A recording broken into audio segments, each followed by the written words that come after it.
Hey, welcome to another episode of Brand Mavericks, the podcast that ignites your entrepreneurial spirit and guides you along the path to build your own franchise empire. I'm Neal DiPentino. I'm president of Titan Media Works and your host for today's show. We have the pleasure today of having Kelsey Stuart, the CEO of Bloomin Blinds.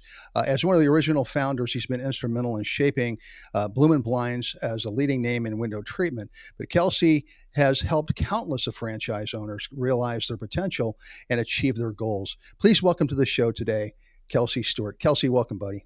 Hey, thank you very much. Well, fantastic. It's really nice to have you on board. You're down there in beautiful Texas. Hope you're getting some really good, nice springtime weather down there. Today is one of those good days. It's like 75, partially cloudy, very comfortable. Absolutely. I know that like Tennesseans, I'm here in Middle Tennessee, just outside of Nashville. Tennesseans and Texans alike, we like nice weather. We don't like that cold stuff. No, we're not built for that. That's right. That's right.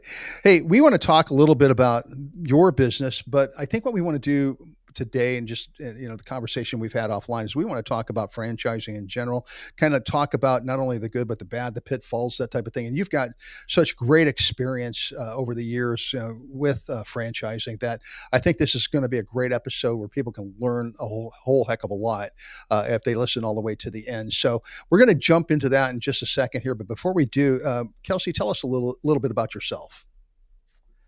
Yeah. I guess first and foremost, I'm just a regular guy. I wear the CEO hat. We've got a good, successful company, but I enjoy the good times, the relationships, the sitting on the front porch and just loving those quiet moments. Mm-hmm. I generally like to run about 1,000 miles an hour, but interestingly, I found the only place I can sit still is on a body of water or in front of a campfire. And those work wonderfully. So my family and I get out quite a bit and camp, or I guess we call it glamping. We're not under the stars in a tent or room to. But really just cherish those moments where I get to, kind of quiet my mind a little bit. And then I've got two girls that are 11 and 14 and watching them play and entertain and the long leash that an entrepreneur typically raises their kid on. It's a lot of fun to watch all of that, but that we get outside and get outdoors as much as possible for a number of different reasons. I love that. That's outstanding. Yeah. You have to decompress sometime. And to me, that's a wonderful way to do it. I've never been glamping. Now I've heard about glamping and I've seen like videos, I've seen, pictures of glamping sites and stuff, but that's not something I've ever done myself. So you highly recommend that, I would imagine. Well, I do, because you get your creature comforts. So I would tie that. I mean, I think traditionally it's used with like an RV, right? Yeah, whether a motorhome or something you're pulling. And we certainly do that. I have an RV, but we will go out and find an Airbnb with pine needles under our feet just as often. There you go. I love it. Fantastic. Well, listen, we want to get into talking a little bit about business. We've had several franchisors on our shows. We've had consultants. We've had a lot of different people in that space. But one of the things that we really wanted to talk about today, because I honestly, from just talking to you before we started the podcast, I can tell you are a person that really cares about people and want to do right by the people who are interested not only in franchising with you, but franchising in general. So we're going to talk a little bit about, the ins, the outs, the ups, the downs, the pitfalls, the good, the bad, and the ugly of franchising today. So I'd like to go ahead and get started with that, if you would. Give me just kind of an overview of your philosophy of franchising in general. Well, overall, I think it's a fantastic industry and opportunity for people to get into business. There's a lot of benefits. The whole concept that you don't have to recreate the wheel from scratch. My family's been entrepreneurial since I was born. I've never seen my parents have a 9-to-5 job. I grew up in an entrepreneurial household. But I also grew up in an environment where my parents were always at the metaphorical cash register, whether literally or by metaphor. And what I've seen and what I've learned in my time doing it myself is that coming up with the idea is actually, from my perspective, the hardest part about business, and then the courage to move forward. But it's just that initial concept. when there's so much to choose from and so many different ways to go, how do you move forward on something? Mm-hmm. Because your passion is rarely a great business model. Right. So I love franchising because so much of it should be laid out for you. A good franchisor should be able to validate a lot of different value adds. Most importantly, or at least initially, why does the world need another one? Right? Like, do we really need another sandwich shop? Like, if you're going to open a sandwich shop, if anyone listening to this is thinking about opening a sandwich shop, I encourage you to stop and go ask someone in the company, why does the world need another one? Tell me why. And if that franchise organization can answer that with authority, clarity, with a real purpose behind it, you probably have yourself a really good business model. But if it's because our bread is better and we give better service, I don't know that's going to cut it in today's world. Right. The other part on the candidate side, on the potential franchisee side, is, do you fit in the franchising world? I'm an entrepreneur. You hand me a square, I'm naturally going to turn it into a circle just because you handed me a square. And so I wouldn't fit in the franchising space. I'd be a terrible franchise owner because I look at systems and processes and proven concepts as a limiter of my personal freedom. And I would naturally push against that. Where somebody who fits in the franchising world sees that as an opportunity, a point of strength where they get to stand on the shoulders of others and see that as a real value add and an opportunity. They're entrepreneurial enough to get things going and drive the business when no one's looking, but they're not too entrepreneurial to push outside the system for many different reasons. But I love the industry for the right fit. And sometimes that's where I think franchising gets a bad name, is you've got, for whether it be on the candidate side, whether it be a consultant side, whether it be on the brand side, like if people aren't transparent in evaluating that in all directions, then that's where you get the misalignment and the horror stories. Mm-hmm. Yeah, I can imagine. I've dealt with a lot of people in my career. I've been in marketing and sales for nearly 40 years, or over 40 years actually. And, I've come across people that believe they have a great concept and that it would make a great franchise. And, sometimes they decide to jump in, sometimes they don't. But really, it really kind of starts with, like you said, having that concept really has to be nearly perfect because you are putting somebody else's money at jeopardy, their livelihood at jeopardy, their family at jeopardy, if you're selling them a bill of goods, and you may not even know you're selling them that, but that could potentially happen, right? Oh, it absolutely happens. And frankly, in the beginning of our franchising experience, we were doing that. We knew we wanted to grow. Rather, I knew that I wanted to get past that entrepreneurial stage for our family business.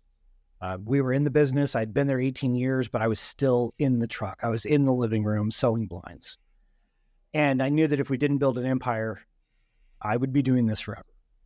Very much like I watched my parents do. Not a bad life, but not what I wanted. Mm-hmm. And for us, the crossroads was split up the three brothers, because the whole company was mom and three brothers. Split up the brothers and send one to Phoenix and one to Houston and one to Oklahoma City and grow the company through company stores, or franchise it and teach other people how to do what we do. There's pros and cons to both. In the long run, we wanted to keep the family unit together and we franchised. But our understanding of franchising as an industry, as a responsibility of the components that are necessary to do it well, we had no clue. Absolutely zero clue. We really thought that if we just trained them for a little bit and give them a shirt with a logo on it, that they would just send us checks every month. And fortunately, virtually all of those owners are still in business, despite our worst efforts, or our best efforts that were not sufficient. And through the course of the 9 years we've done this, like we've come to understand through trial and error and feedback through the owners, like the responsibility and the pieces needed to be a franchise organization, a value add to the franchisees. But I'm in total agreement. Like, my whole world has to be concerned about whether or not they can afford to pay for their child's braces. Mm-hmm. Like that has to be my core function. My money can come after they get theirs, but I have to be focused on them getting theirs. So I really like what you're saying, and I think that a lot of times I think a lot of companies will when they're vetting a potential franchisee, okay, they're looking at finding that fit. They're and the fit is, will they fit well within our organization, within our model, within will they play well with like all the other franchisees and that type of thing. But what you're saying, if I understand right, is you want to find out if they're a fit for franchising in general. I mean, maybe they are, maybe they're not. I think it's multi-layered. Um, we start, so we have learned to be incredibly vocal. I don't think franchising does a potential franchisee justice in some of the lack of this cautionary tale. And for our own benefit, for the strength of the brand, we don't want closures. I don't want it on my conscience. I don't want to do it to that family. We have learned to get extraordinarily vocal. It's fair to say we try and scare them out of it before we try and encourage it. So first we look for, are you a fit in franchising? And we're using these conversations to help them understand and gut check. They have to evaluate that for themselves. I don't know them well enough to answer that. Mm-hmm. And then we go into, what's it like to work with us, to be part of this business, this industry, this family and community. And again, transparency and authenticity are two words that we get in feedback constantly. And it's an intentional choice. Nobody's perfect. No system is perfect. And we find that the humility to be transparent and honest about it really has helped with the satisfaction with the owners, because they are aware of our warts before we go on our first date. And it's so nice because you don't have to pretend. You're not on stage. You're hanging out with friends. And your friends know your weaknesses. They should. So I don't think we do them both. Back to your original point, is we're vetting both of those pieces and making sure that they know what they're getting into and that we know what we're getting into. Outstanding. I mean, I really like your approach to that. I think that it makes a whole lot of sense. You think that, great brand, great concept, those are all really super important things, but the fit, I mean, I think that is huge. Not only for that particular person, but it also affects everybody down the line. And you told me offline, and I thought, and I took this to heart. I started thinking about this, is that you're not in this for a big payday day one. You're looking for the relationship that you're going to have with that potential franchisee for the long haul, for a very long time. It's very true. It doesn't come up with every candidate, but if it does come up, I'm not afraid to share that, when they look at buying into a franchise, and, often can be hundreds of thousands of dollars. When given the opportunity, I like to point out that that's much of that. The bulk of it is not going to us. It may be written to us, but there is the cost of acquiring candidates and marketing and operations. And most of that money never stays in my account for more than 24 hours. Because I don't want franchise owners thinking that they just cut $150,000 check and now I'm suddenly bloated and don't care anymore. We've set this entire system up so that we get ours after they get theirs. We used to have a sign on the wall. I don't know why we took a different office. That's why. But it used to say, I can't buy my boat until 7 of you buy yours. And we feel like that keeps us in alignment. Within Bloomin Blinds and the culture, like, everyone's okay talking about money because no one's worried or mad or under the impression that we're just here for the buck. Mm-hmm. And don't get me wrong, if franchising done right and you build a good organization like that, that's going to be an enjoyable lifestyle for the owners or the franchisor. You have to build it first, like any business. You have to get there before you really get the payoff. And we don't want our owners thinking that we're not here concerned about their household first. Mm-hmm. And so through intentional positioning and intentional royalty structure, we're making sure that no one's got a side eye at us when it comes time to cut the royalty check. Gotcha. Do you feel that in this industry, I mean, is that a common thing in the industry, or is this unique to you guys, or somewhat unique to y'all? Having not been in other organizations, like my commentary, and I'm happy to comment, but it's all hearsay. You know, it's what I hear from other candidates or from those that have been in other organizations. I think, well, I guess I'll stay away from what other groups do. I think that our continual focus on being a value add to their business and to their life keeps that from being a negative experience or that a potential erosion. The way I used to say it is, when I have a franchise owner that's really successful and they have to cut a $12,000 royalty check, I don't want them to be upset about that. I want them to be comfortable with it. I want them to be confident that it was worth every penny. And I want them to get to that point for our mutual benefit, but I don't want to do it at the risk of the relationship. So I have to drive value to get to a point where someday I can earn that position and that monthly expenditure. Okay, so at Bloomin Blinds, now you have a number of franchisees already. I mean, generally, how long have most of the franchises been with you? It's interesting. Well, so we've been a franchise for a little over 8 years, 8.5 years, and it took 6 months to find and onboard the first owner. So I guess we've had franchise owners in the system for 7.5 years, and they're still here. So those are the oldest ones. In the last, since, well, 2022 was really kind of a pivotal moment from us where we went from, well, in 2021, the entire company was just myself and my two brothers for the entire franchise organization. But like every business, we hit a glass ceiling of what we could do. And we couldn't grow the company and support the franchise owners properly with as many demands in different directions. And we came to that pivotal point that every business owner faces, large or small. Do I stay where I'm comfortable, or do I throw my chips in the middle of the table and look to grow? And we went the growth route. And so we brought on additional support. We brought on a call center. We brought on an operations team, a training team. We brought on a third-party sales organization to take that load off our shoulders and frankly do it better than I was. And so 22 through current date, we have onboarded as many franchise owners as we had the 6 years prior.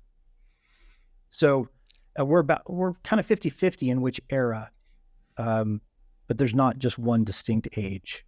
Okay. How old is Bloomin Blinds, and how long have you actually been around before franchising? Well, as a concept, so my mom started her first window covering company while my brothers and I were still in high school. So we're 95, 96. Okay. And that was just an entrepreneurial, like, got an itch and just made it happen kind of thing. Okay. She ran that as a one-woman show in just north of Seattle for 7 years. After divorce, moved to Dallas, recreated the company with the intention of being a one-woman show. Then 3 years, all three of us were working for her. And so that was 2001. So Bloomin Blinds by name was established in 2001, but mom had a different company in Seattle for 7 years before that.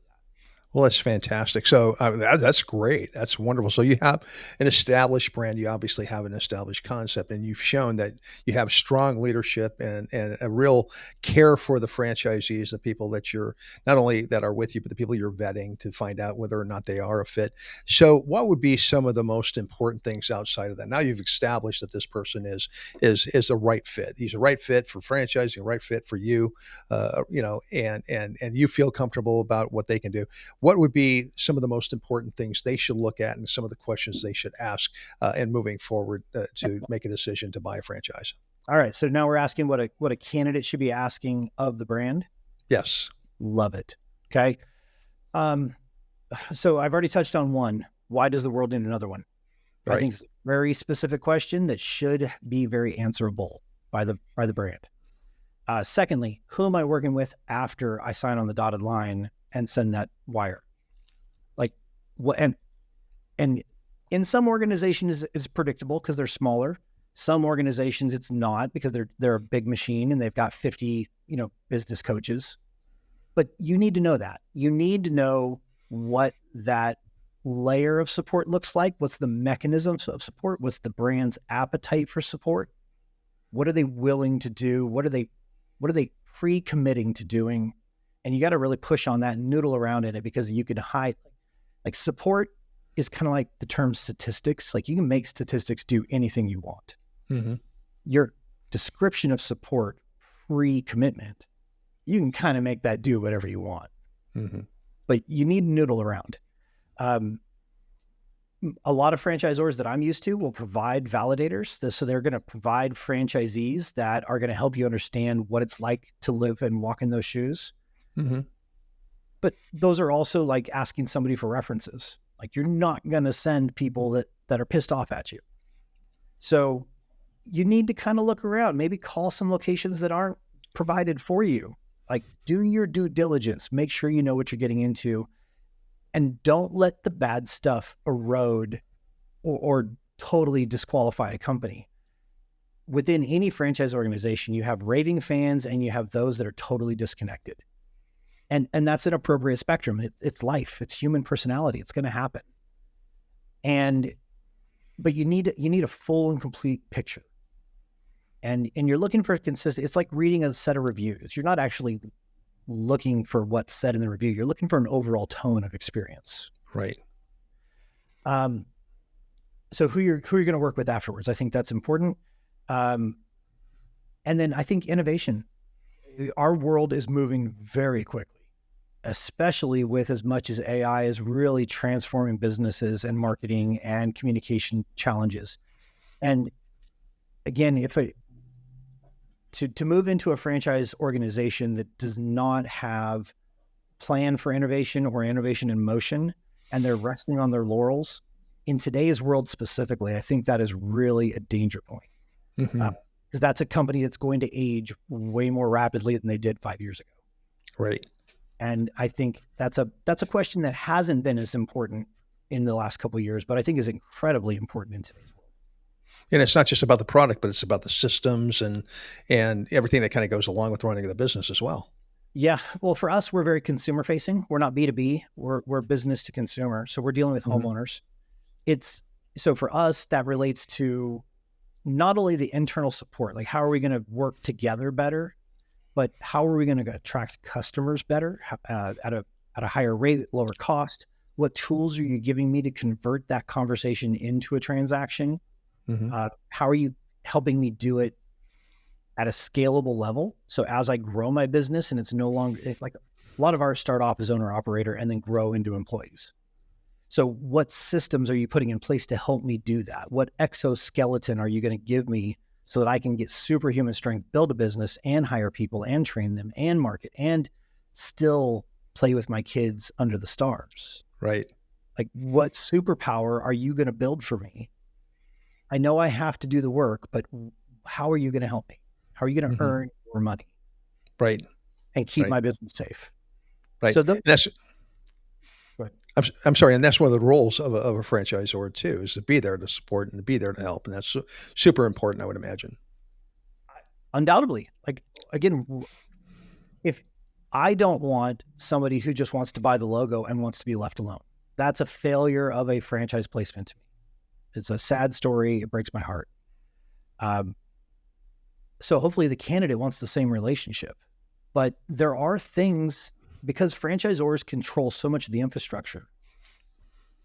Franchisees execute the plan, but it's up to the franchisor to draw up the play. Mm-hmm. And so you've got to make sure that there's like, to use that football analogy, if I've been a head coach for 20 years and I'm still running the same plays I did 10 years ago, like that's not going to cut it in today's world. You need a coach who's a student of the game and is constantly under effort for innovation, to surprise the competition, to get ahead, to pull that one trick play that wins the Super Bowl. Like you need those moments, and you need a franchisor that has a rabid appetite for that. Mm-hmm. And that sounds awesome. And you do, I could tell you do. Absolutely. 100%. Hey, listen, we're at the end of our time together here. Any final thoughts you'd like to leave our audience with? No, I think the most important thing for anyone looking at franchising is that gut check. That, do I like systems and processes and I see them as a pillar of strength, or are those walls that I'm going to want to push up against? That's where it normally goes wrong, is when when it's a misalignment of mentality and willingness to be a part of a system. And the candidate controls that. We have what we have. The candidate has to decide if they fit in that environment. Right. So I just hope everyone takes good time to really investigate, to do gut checks. And if you, not to say that you shouldn't do it, you just need to make sure it's an educated choice. Right. Absolutely. Well, thank you for that. I appreciate that information. You've been a great guest, and I appreciate you being on the show. If our audience would like to find out more about you, talk about Bloomin Blinds, talk about franchising in general, how do they go about reaching you? Well, if it's just franchising in general, like, they're welcome to reach out to me at LinkedIn, Kelsey Stuart. Search Bloomin Blinds, you'll find me. BloominBlinds.com. It's like blooming without a G. If you're in a general search and you're not specific about Bloomin, I am a fan of the consulting networks. These are real estate agents for the franchising industry, and finding someone who has a real heart of a teacher can be a real great way to find things that would, like, we're in blinds. Like, everyone's surprised that we are attractive to their needs and goals. Nobody would have naturally picked us, but consultants help articulate an industry that you may have never thought of that could be a really good fit. So sometimes a broader approach will help bring things that you never expected. So I love working with consultants. They do a great job, and when done well, it's a big value add for that franchise candidate. Well, fantastic. Well, Kelsey, again, thank you so much for being on the show. You've been a wonderful guest. I appreciate you being here today. Thanks, Neal. Absolutely. Hey, that's our show for today. So thrilled you could be with us. If you enjoyed this episode, please subscribe and leave a review.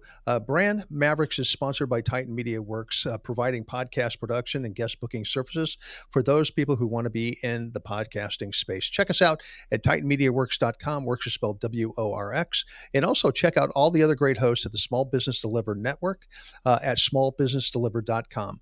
Hey, stay tuned for more Brand Mavericks coming your way soon. Until then, keep on building your empire. Thanks a lot and have a great day.